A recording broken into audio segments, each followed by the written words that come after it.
Hi guys, welcome to another edition of your favorite football show, the Objective Football Banter Show.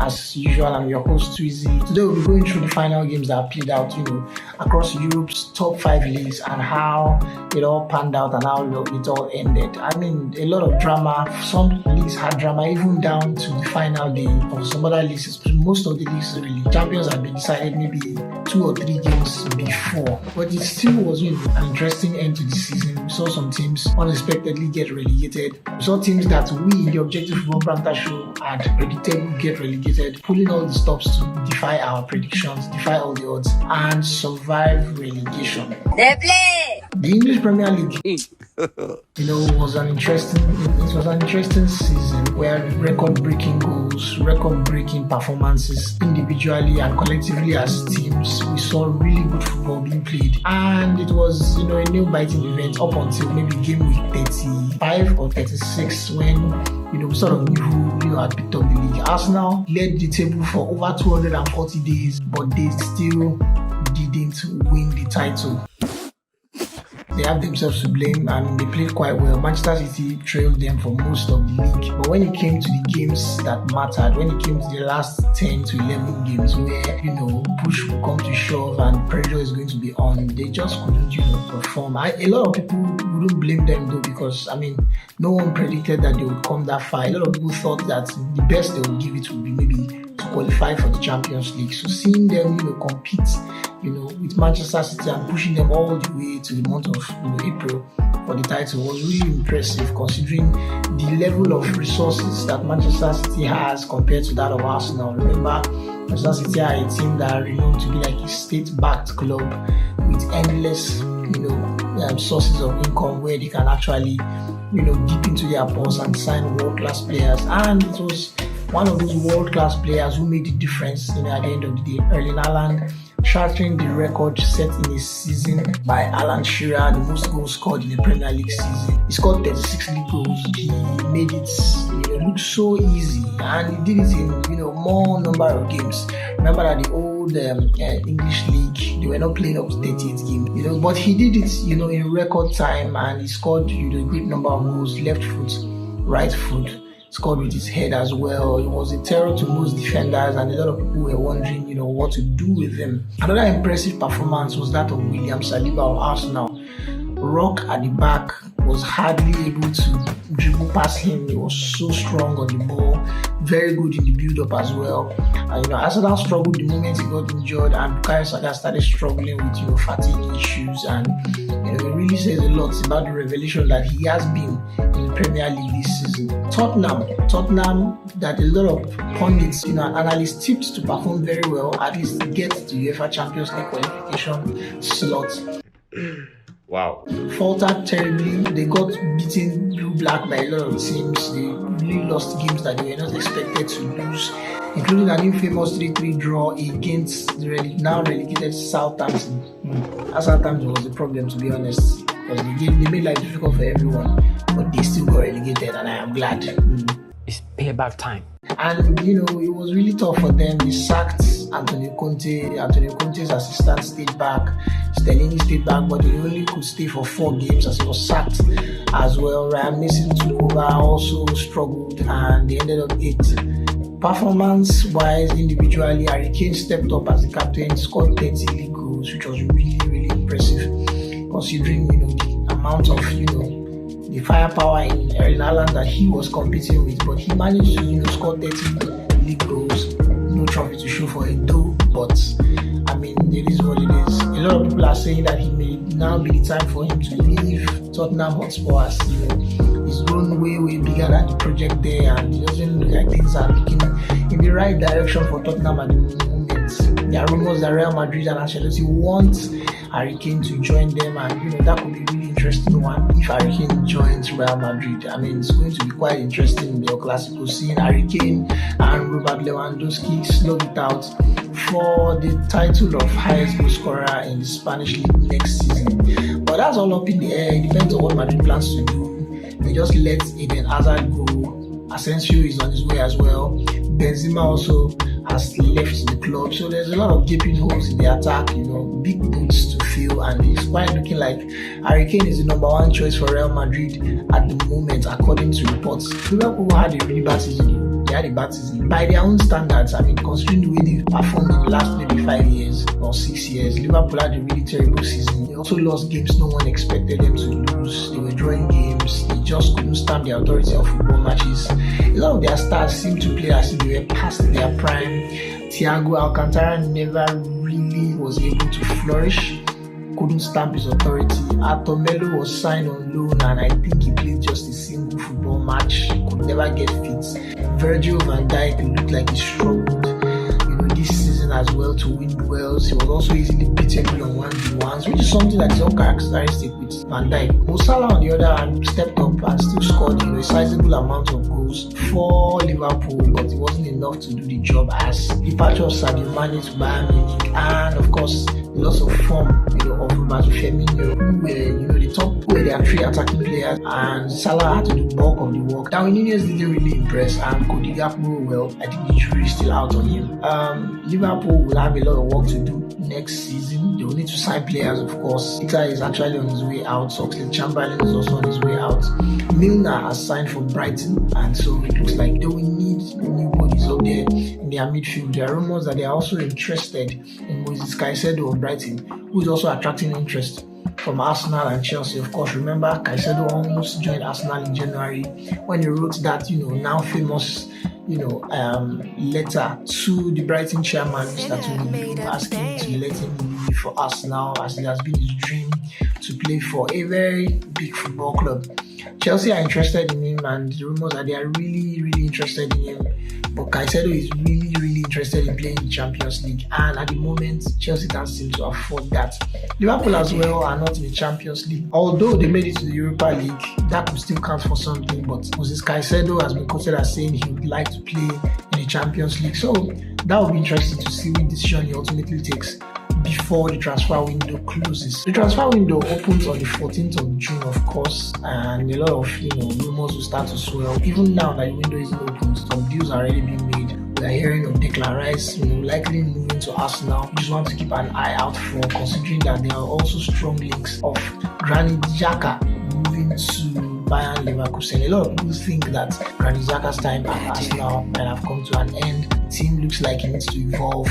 They are playing quite well, but they need some new personnel, some stronger, faster, younger players who can really help interpret the tactic that Mikel Arteta seems to want to play with. Imagine leaders are in the squad. Bukayo Saka, Martin Odegaard, and Gabriel Martinelli look like players you can really rely on next season to do the job. A lot of people will think though that the addition of a player like Rice alongside Gabriel Jesus and Jorginho would really strengthen the leadership core in the squad. But that's also up in the air. No one knows where Declan Rice will eventually end up. There are rumors that Manchester United and Bayern Munich are also interested. We'll keep an eye out for that one, considering that West Ham are still to play in the UEFA Conference League finals, and I think a lot will be revealed after that match where Declan Rice will be going to. As soon as the match is over and the parade is done, I think you'll be hearing strong links of Declan Rice moving to a new football club. Chelsea had a bad season, really bad season. So we don't have the capacity. They could have done better considering the amounts of money they spent. In 6 months, they spent over 650 million euros in the transfer market and ended up in 12th position. They signed a player for 100 million euros who couldn't score a goal in 18 games, an attacking player for that matter. There were a little bright sparks here and there with players like Noni Madueke, Kani Chukwuemeka, and of course Enzo Fernandez. He has really played well. He has coped with the expectation and pressure, and most people expect that next season, they will run things and they will perform. Manchester United also, by their standards, not a bad season. They won the Carabao Cup, the Energy Drink Cup,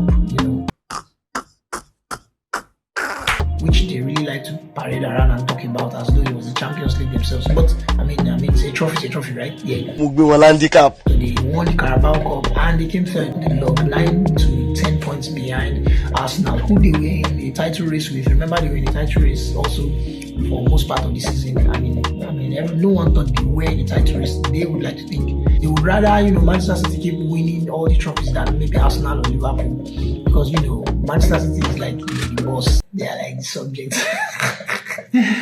Manchester City are on the verge of winning the treble. They're on the verge of winning the treble. They won the Premier League. They slapped Manchester United to win the FA Cup, and they are playing against Inter Milan in the Champions League final on the 10th of June. At the Atatürk Stadium in Turkey. It's going to be very interesting. A lot of people think that Manchester City will win the Champions League this time, like it's their time. They lost the chance to win it last season when they crashed out in the semi-finals to Real Madrid, who will be the eventual winners, of course, by beating Liverpool. And I think the season before they got to the finals against Chelsea, and they lost to Chelsea. Speaking of Tuchel, the German league has been quite interesting. Also ended up 2 points. Bayern Munich won the league on the final day, which is uncharacteristic of them. A lot of people know Bayern Munich to always wrap up the league 2-3 games or even 4 games before the season ends, so they can focus on other things, especially if they are still in Europe. But that didn't happen this season. They struggled so much. They sacked Julian Nagelsmann and they hired Thomas Tuchel, who really also struggled in the initial phases. A lot of heads rolled as a result. Oliver Kahn lost his job. I think other top football directors at Bayern Munich also lost their jobs as a result of allowing Dortmund to drag, the title race down to the wire. It was all in Dortmund's hands actually. Dortmund had to just get a goal against Mainz to win the game and pick up the title. At least for Marco Reus, if not for anyone, for Marco Reus, who had been a loyal servant to the club, who had refused to change clubs. For over a decade, he had been playing in the club, and it was the time that he really, would have really loved to retire with that title. But they didn't let cooler heads prevail. They actually let the emotion of and the expectation of the fans and the moment to get to them. And they drew the game by 2-2. They scored the equalizer, I think, in the 94th minute, which was pretty much too late for them to pick up the league. So Bayern Munich picking up that one. Barcelona won the league, I think, with about 3 to 4 games to spare. They did quite well. Real Madrid really weren't concentrating on the situation. I think they were trying to focus more on the Champions League, and we're not thinking much about La Liga. There was a fiasco with Vinicius and the racism issue at Valencia as well, and sort of like tapered over all that had gone wrong in this season. A lot of people aren't talking about that. Most people aren't mad at Real Madrid though. They still picked up the Spanish Cup, which was still an achievement in itself. They still ended the season with a trophy, irrespective of how bad they could say things were for them by their own standards. Inter Milan, got to the final of Champions League. The Serie A has been a very interesting place this season. Juventus were initially docked by 15 points for scandals relating to their finances. They appealed. They had their 15 points restored, only to have it snapped back by 10 points with 3 games to go, losing their position in the Champions League. Of course, it gave the opportunity for AC Milan to qualify for the Champions League. Napoli as well, winning the league with about 5 games to play, and they did it in such style. Victor Osimhen and Kvaratskhelia were very good for Napoli, did the job, they did the business, swept a lot of teams aside. Played beautiful football. Luciano Spalletti deserves all the flowers. Interesting that Luciano Spalletti has now resigned. He's no longer manager of Napoli. No one knows where Napoli goes from here on out. Aurelio Di Laurentiis is someone that we know that is very unpredictable as the owner of Napoli. Nobody knows what he's going to do next, but I think that Napoli will be a force to watch out for next season. There are also rumors that they might sell Victor Osimhen if they get a very good bid. And why not? I mean, he's one of the best strikers in the world at the moment, and he probably should be playing at a much tougher league like the English Premier League. There will be criticals, obviously, clubs like Manchester United and probably even Arsenal and Chelsea as well, who need number 9. Chelsea have the number 9 on loan to Inter Milan in the person of Romelu Lukaku, so it will be unnecessary probably to get a new number 9 if Lukaku is ready to work with Chelsea's new manager, Mauricio Pochettino. The Belgian league was also very interesting, on down to the wire. Toby Alderweireld, who played for Tottenham for years, never won a single title, never won a cup, went back home, won the title for Royal Antwerp. Yes, the last minute of the game, a pile driver from outside of the area, and he won the title. It was a very interesting race, that one. At some point, Club Brugge were winning the title, I think in the 85th minute. I think in the 87th minute, Union St. Galois was winning the title, and then in the last minute, Royal Antwerp snatched the title. Yeah, so it was a very interesting one. The French League too was very interesting. There are a lot of few drama for PSG, Paris Saint-Germain. Lionel Messi had a rift with the PSG Ultras. Sergio Ramos decided that he didn't want to play anymore for the club. He and Lionel Messi will be leaving the club at the end of the season. They won the league by 1 point. I think they lost the final game of the season at home to Clermont Foot. Marcel pushed them all the way. They had a good manager in Igor Tudor who really rooted out players who were not trying to cooperate or play very well. On loan defender from Arsenal, Nuno Tavares was eventually dropped along the way. Mathieu Guendouzi as well lost his place and didn't become a regular anymore.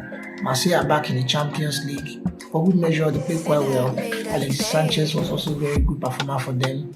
Kolasinac also played very well for them. An interesting part of the French league was the story of Folarin Balogun, who scored 21 goals for Reims. Reims ended up mid-table, I guess, which was decent way to finish the league considering the firepower, financial resources available to them. And I think they had the manager who wasn't even really qualified to be a manager yet. And to end mid-table, coming from League 2 just about 2-3 years ago, it's quite interesting.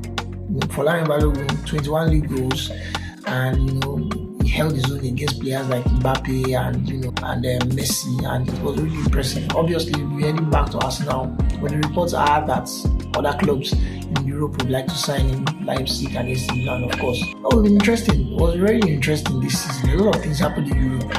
The people who got relegated in Premier League also surprised a lot of people. Leicester got relegated, Leeds United got relegated, Southampton as well. I think at some point in this show, we were saying that Bournemouth and Nottingham Forest were surely going to get relegated. I think I mentioned Leicester at some point because the way they were playing, I didn't think they had hope, and they stayed hopeless until the end of the season, losing their place in the Premier League. After winning the league just 7 years ago, shows you how the standards have really gone up in the Premier League. You could be a Premier League winner, and in 7 years you could be heading to the second tier of English football. That is how tough it has become. Nottingham Forest signed 22 to 23 players, outspent Arsenal in the transfer market just to stay up, and my did pay off. They stayed up and they won the games they needed to win, including beating Arsenal by 1-0 in a must-win game for them, which mathematically saw Manchester City pick up the English Premier League title.